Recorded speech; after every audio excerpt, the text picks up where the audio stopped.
ଏହି ପାଞ୍ଚଟି ରତ୍ନପଥର ରାଶି ଅନୁସାରେ କରନ୍ତୁ ଧାରଣ, ହୋଇଯିବେ କୋଟିପତି। ଆପଣଙ୍କ ଜୀବନରେ ଆସିବନି ସମସ୍ୟା, ଦୂର ହେବ ସବୁ ସଂକଟ। ଗୋଟିଏ ଥର ଧାରଣ କଲେ ବଦଳିଯିବ ଆପଣଙ୍କ ଭାଗ୍ୟ।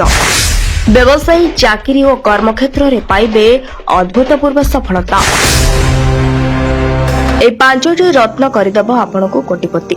ଗୋଟିଏ ଥର ହାତରେ ଧାରଣ କରନ୍ତୁ, ଦେଖିବେ ଆପଣଙ୍କ ଜୀବନରେ ରହିଥିବା ସମସ୍ୟା ଧୀରେ ଧୀରେ ଦୂରେଇ ଯିବ, ବଦଳିଯିବ ଆପଣଙ୍କ ଭାଗ୍ୟ। ସବୁ କ୍ଷେତ୍ରରେ ପାଇବେ ସଫଳତା। ରତ୍ନଶାସ୍ତ୍ରରେ ଏପରି ଅନେକ ରତ୍ନ ବିଷୟରେ ଉଲ୍ଲେଖ କରାଯାଇଛି, ଯାହା ଜଣେ ବ୍ୟକ୍ତିର ଆର୍ଥିକ ସ୍ଥିତିକୁ ସୁଦୃଢ଼ କରିଥାଏ।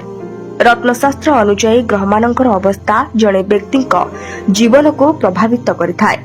ରତ୍ନପଥରକୁ ନେଇ ଜ୍ୟୋତିଷ ଶାସ୍ତ୍ରରେ ରହିଥିବା ତଥ୍ୟ ଆମେ ଏହି ଭିଡିଓ ମାଧ୍ୟମରେ ଉପସ୍ଥାପନା କରୁଛୁ। ଭିଡିଓଟିକୁ ଶେଷ ପର୍ଯ୍ୟନ୍ତ ଦେଖନ୍ତୁ, ନହେଲେ ଆପଣ ଜାଣିପାରିବେ ନାହିଁ। ଯଦି ରାଶିଫଳର କୌଣସି ଗ୍ରହ ଦୁର୍ବଳ ହୁଏ, ତେବେ ଏହାର ପ୍ରଭାବକୁ ହ୍ରାସ କରିବା ପାଇଁ ଜଣେ ବ୍ୟକ୍ତିଙ୍କୁ ରତ୍ନପଥର ପିନ୍ଧିବାକୁ ପରାମର୍ଶ ଦିଆଯାଇଥାଏ। ଏଭଳି ପରିସ୍ଥିତିରେ ଆର୍ଥିକ ସ୍ଥିତିକୁ ମଜବୁତ କରିବା ପାଇଁ କିଛି ଶକ୍ତିଶାଳୀ ରତ୍ନ ବିଷୟରେ ଜ୍ୟୋତିଷ ଶାସ୍ତ୍ରରେ ଉଲ୍ଲେଖ କରାଯାଇଛି। ଶାସ୍ତ୍ର ଅନୁଯାୟୀ ପ୍ରତ୍ୟେକ ରତ୍ନର ଏକ ଶାସକ ଗ୍ରହ ଅଛି। ଏଭଳି ପରିସ୍ଥିତିରେ ଟୋପାଜ ବୃହସ୍ପତିର ରତ୍ନ ବୋଲି ବିବେଚନା କରାଯାଏ। ଏହି ରତ୍ନପଥର ରଙ୍ଗରେ ହଳଦିଆ ଏବଂ ଉଜ୍ଜଳ। ବିଶ୍ୱାସ କରାଯାଏ ଯେ ଟୋପାଜ ପିନ୍ଧିବା ଦ୍ୱାରା ବ୍ୟକ୍ତିର ଧନ ବୃଦ୍ଧି ହୋଇଥାଏ।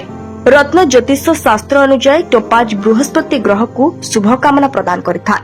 ଏହା ବ୍ୟକ୍ତିର ଶୋଇଥିବା ଘରକୁ ଜାଗ୍ରତ କରିବାରେ ସାହାଯ୍ୟ କରେ। ଜ୍ୟୋତିଷ ଶାସ୍ତ୍ର ଅନୁଯାୟୀ ପ୍ରତ୍ୟେକ ରତ୍ନଭଣ୍ଡାରର ନିଜସ୍ୱ ଗୁରୁତ୍ୱ ରହିଛି। ମଙ୍ଗଳ ଗ୍ରହକୁ ଶକ୍ତିଶାଳୀ କରିବା ପାଇଁ ମୃଗା ରତ୍ନ ପିନ୍ଧାଯାଏ। ରତ୍ନଶାସ୍ତ୍ରଙ୍କ ଅନୁଯାୟୀ ଏହି ରତ୍ନଭଣ୍ଡାର ପିନ୍ଧିବା ଏହି ଲୋକଙ୍କୁ ସେନା, ପ୍ରଶାସନ, ରାଜନୀତି ଏବଂ ଔଷଧ କ୍ଷେତ୍ରରେ ଅତୁଳନୀୟ ସଫଳତା ଦେଇଥାଏ। କେବଳ ଏତିକି ନୁହେଁ, ଏହା ମଙ୍ଗଳ ଗ୍ରହ ସହିତ ଜଡ଼ିତ ତ୍ରୁଟିକୁ ମଧ୍ୟ ଦୂର କରିଥାଏ। ଆପଣ ଏହାକୁ ଧାରଣ କରିବା ପୂର୍ବରୁ ନିଶ୍ଚିତ ଭାବରେ ଜ୍ୟୋତିଷ ଶାସ୍ତ୍ର ବିଶାରଦଙ୍କ ପରାମର୍ଶ ନିଅନ୍ତୁ। ରତ୍ନଶାସ୍ତ୍ର ଅନୁଯାୟୀ ରୁବି ରତ୍ନଭଣ୍ଡାର ସୂର୍ଯ୍ୟଗ୍ରହ ପାଇଁ ବୋଲାଯାଏ।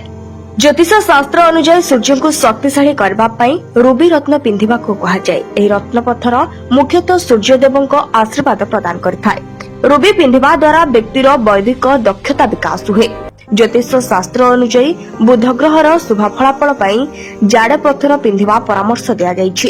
ଯଦି ଆପଣ ବ୍ୟବସାୟରେ ଅଗ୍ରଗତି କରିବାକୁ ଚାହୁଁଛନ୍ତି, ତେବେ ବୁଧକୁ ମଜବୁତ କରନ୍ତୁ ଏବଂ ଏହାକୁ ଦୃଢ କରିବା ପାଇଁ ଜାଡେ ପଥର ପିନ୍ଧନ୍ତୁ।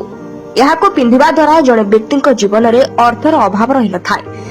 ରତ୍ନ ଜ୍ୟୋତିଷ ଅନୁଯାୟୀ ଟାଇଗର ଷ୍ଟୋନ ପିନ୍ଧିବା ବ୍ୟକ୍ତିଙ୍କ ଜୀବନରେ ସୂର୍ଯ୍ୟ ଏବଂ ଚନ୍ଦ୍ର ଗ୍ରହକୁ ମଜବୁତ କରିଥାଏ।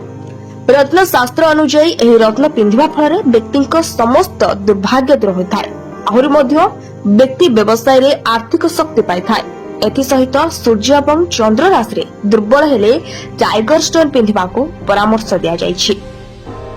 Bureau report, BNS live.